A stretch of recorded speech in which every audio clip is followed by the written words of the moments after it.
Joining us right now here on Schein Time, one of my all-time favorite quarterbacks, college and the pros.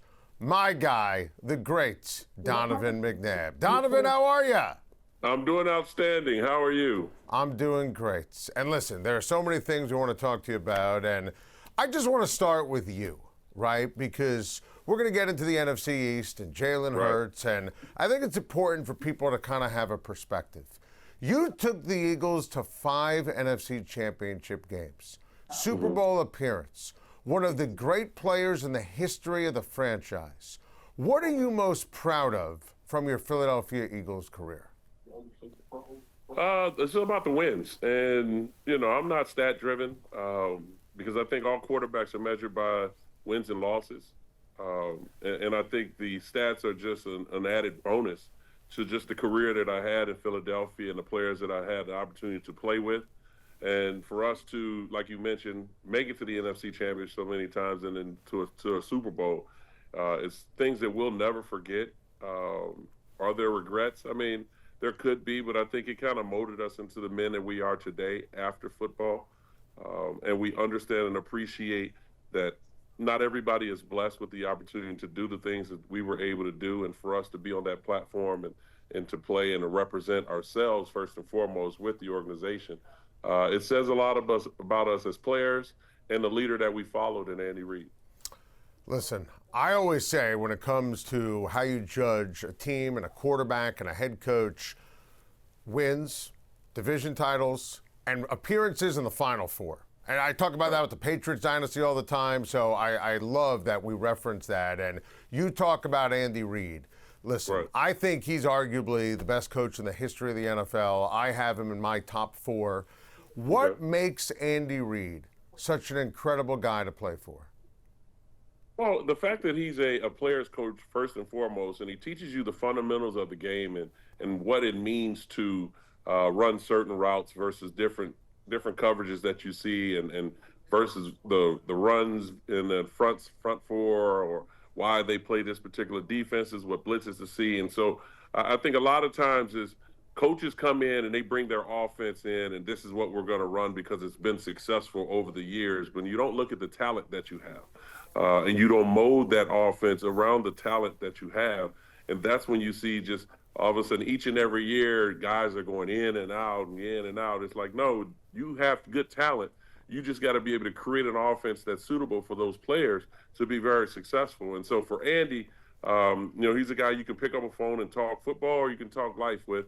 You love hanging out with Andy if you go to his office, or now as a former player of his, we've met every year, either at the owners meeting or the coaches meeting, or I'll fly into Kansas City or whenever he comes to Arizona, and we can just sit down, grab lunch, and just kind of check on each other, see how each other's families are doing, and so on and so on. So it's that relationship that you build from a football standpoint, but more importantly, it's more about the bond and the chemistry that you build, where it now translates over to the field. And for us alums now, it translates outside of the stadium and so on. So.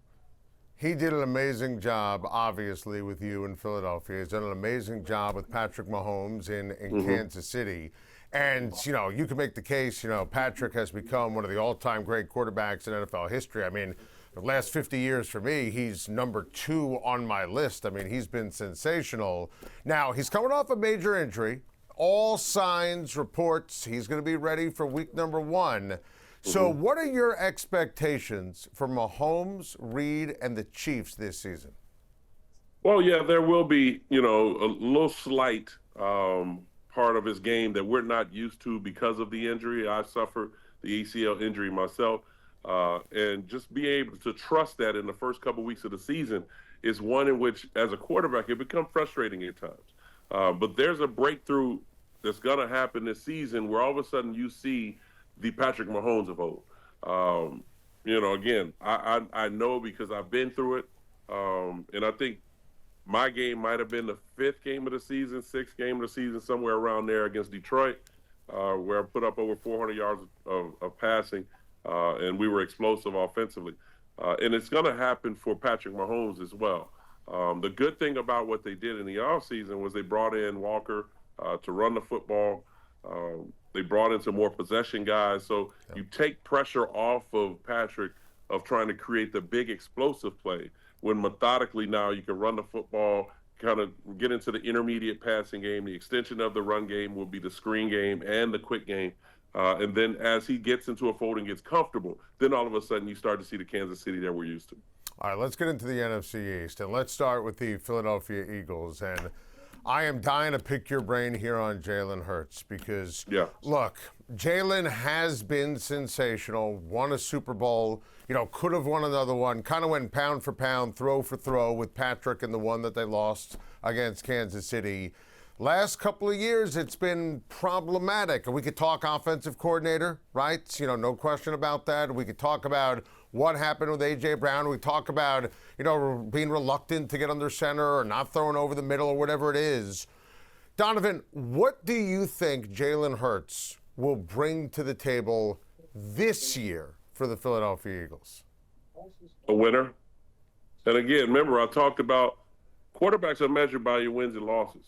And you talked about, division championships to, playoff appearances to making it to conference title games, possibly Super Bowl.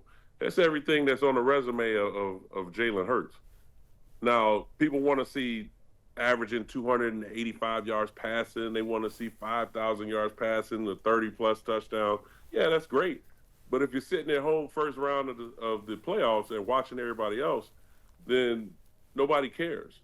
And so, the thing about it is these ratings sometimes, you start picking guys that look good in fantasy football, they're slinging the ball around, and then you look at the players they have around them, and it's like, oh, well, this guy is one of the top 5 players and quarterbacks in the NFL. And it's like, when it comes down to it, at the end of the day, that's great.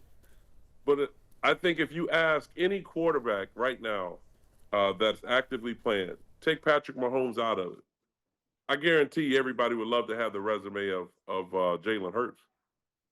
Listen, I think Patrick Mahomes would. I would Joe Burrow would. I think Lamar Jackson would. I think you can look at all the ones that you want to put in that situation of who's the top 5, who's top 10. I guarantee you they would tell you they would love 2 Super Bowl appearances in conference title games. So you nailed it in terms of the resume, and it's impossible to fight.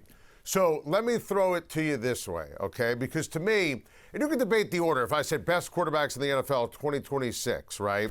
Mahomes, Josh Allen, Joe Burrow, Lamar Jackson, Matthew Stafford, those to me would be the guys. Now, where would Jalen Hurts fit in with those guys or in a top 10? How do you compare him to Dak Prescott? How do you compare him to Drake May? Where does he fit into this conversation that you're referencing? So again, it's really on the eye of the beholder of how you're attacking this whole deal. And are we talking top 5 players, the ball slinging around, can put up 300 yards passing or whatever? Yeah, then he probably wouldn't be in that category. But when it comes to a list that nobody really wants to dig into, unless you're talking about the Dallas Cowboys, because that's always seems to be a topic of every show, just so everybody wants to talk Jerry Jones or how much they either like or dislike Dak Prescott. At the end of the day, I mean, if you want to talk Dallas, Dak Prescott has had the top 5 offense in the last couple of years. He's been one of the top 5 quarterbacks in the league as far as numbers are concerned. But at the end of the day, what does it lead to? Does that translate into playoffs? Does that translate into conference title games? No.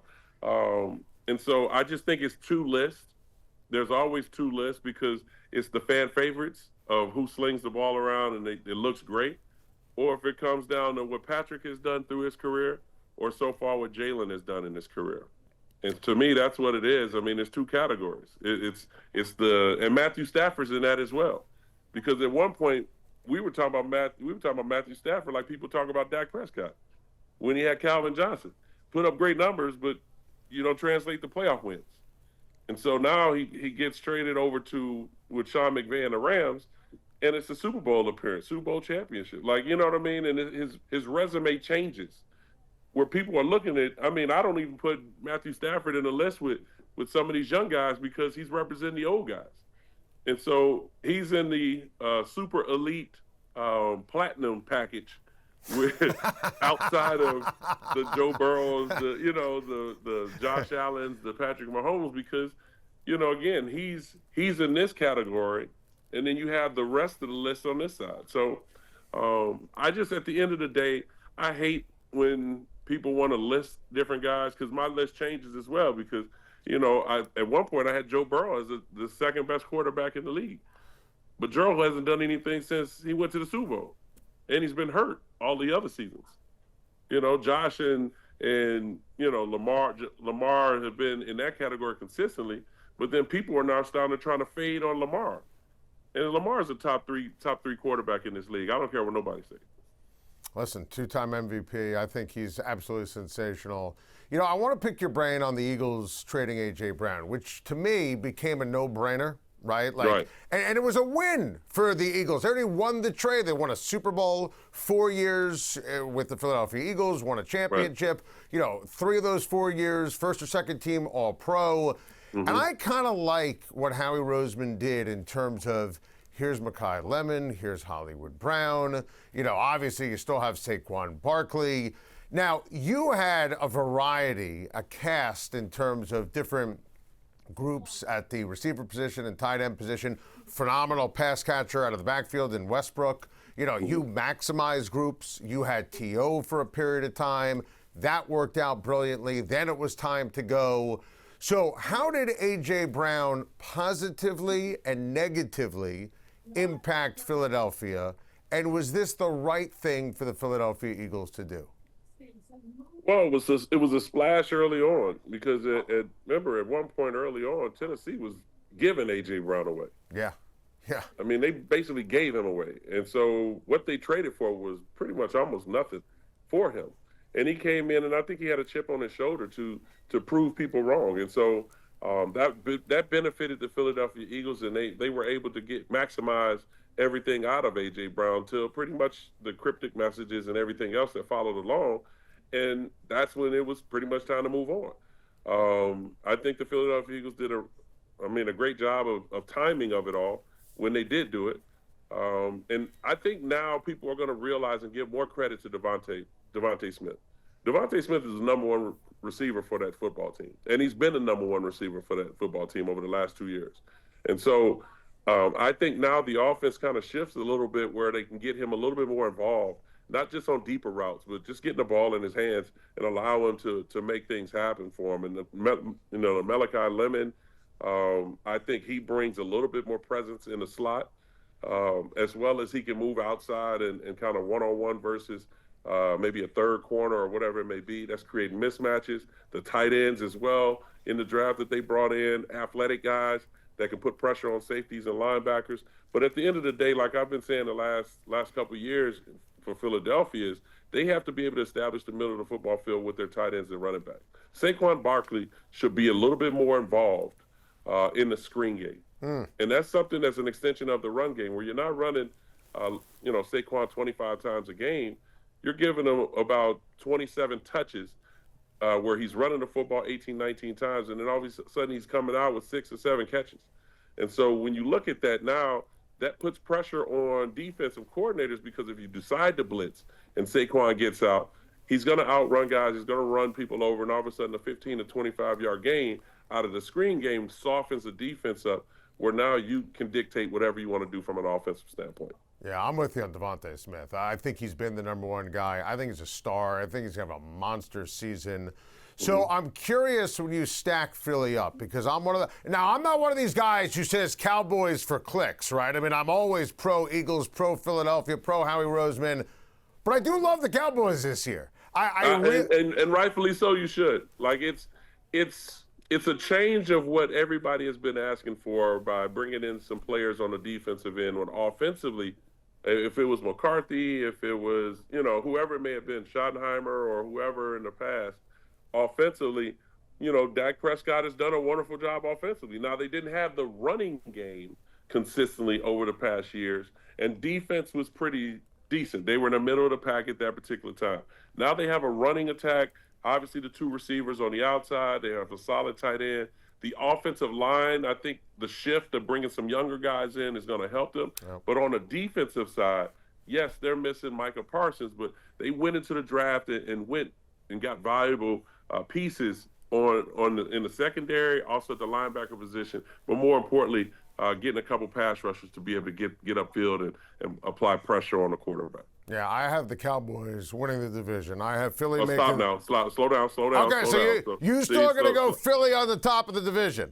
Hey, you're a champion till somebody knocks you off. And so I can, I mentioned some of the positives of what the Cowboys are, but you got to be able to put that out on the field. Now they've split with Philadelphia over the years, but there are games in which during the schedule you got to be able to win those particular games.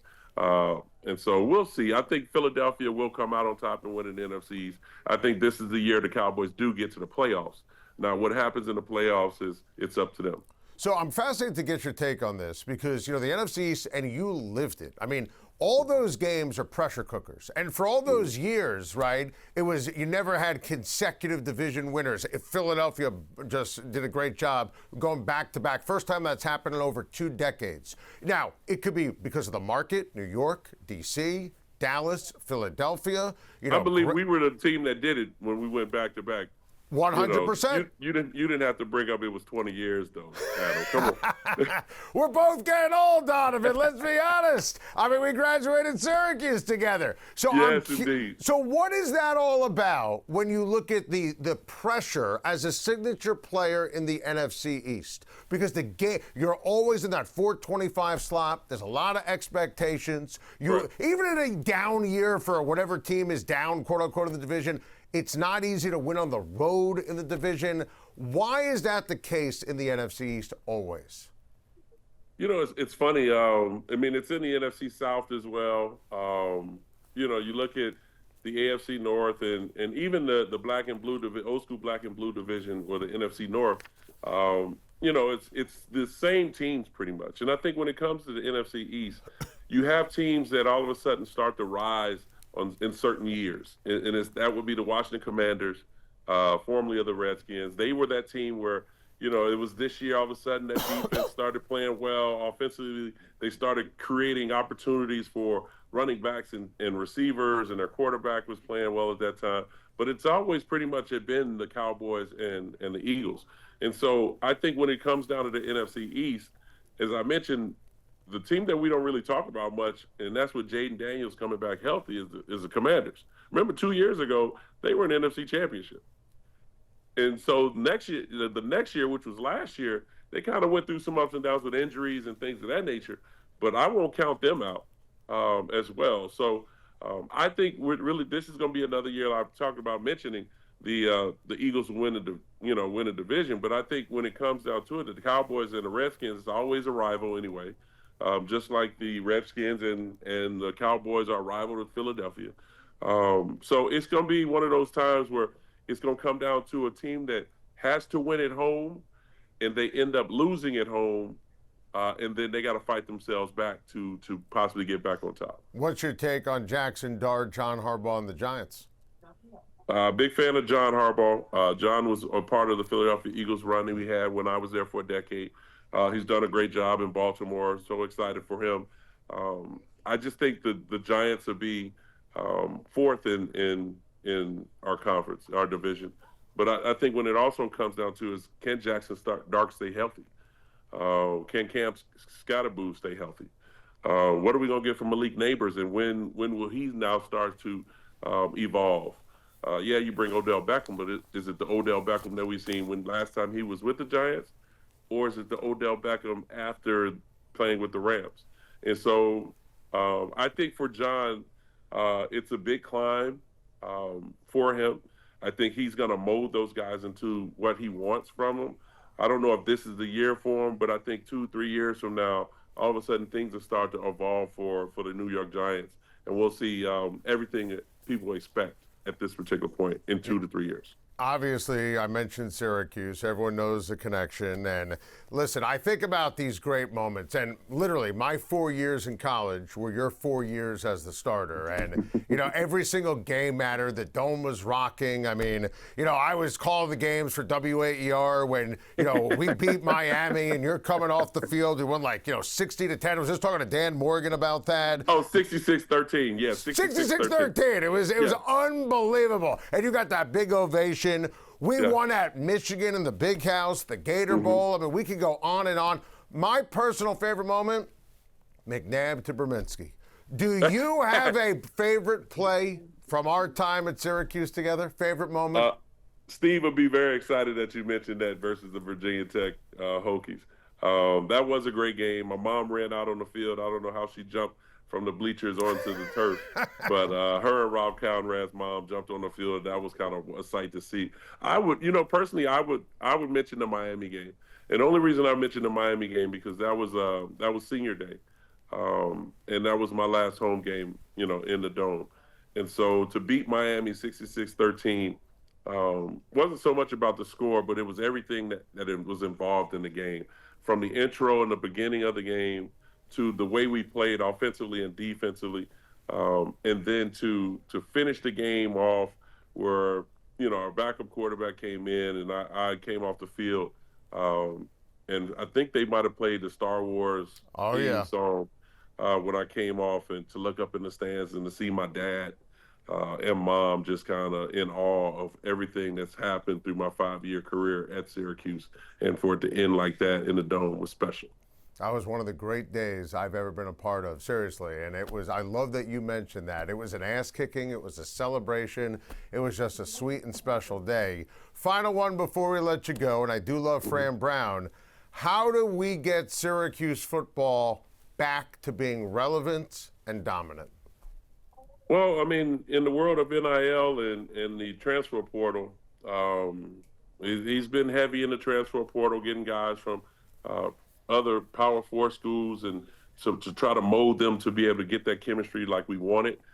We have our starting quarterback coming back off of injury, after the Achilles injury, and I've heard good things of how he's been doing and recovering, so that's a bonus. Secondly, we have some weapons on the outside as well as a solid running game. So offensively, we should get back in the mode now. It's a little different than when Kyle McCord was there. But I think what we plan to do offensively is going to be exciting again. It kind of starts with our defense. Defense and special teams are being able to give us good field position, and defense being able to get off the field on third down, where we'll be able to see a little bit more of our offense start to evolve. Donovan, you're the best. Always great catching up with you. Appreciate the time, and we'll do it again real soon. Adam, I appreciate you. Love that shirt and coat combo. I love how you're bringing a little bit of excitement to things just from the wardrobe. Great job. I learned how to dress from Dr. Rick Wright. He's the one who taught me how to dress. Hey, showtime, baby. Showtime, baby. Prime time, baby. Major market. Rick Wright, that's our guy. Yes, indeed. My guy, Donovan McNabb. Yes, sir.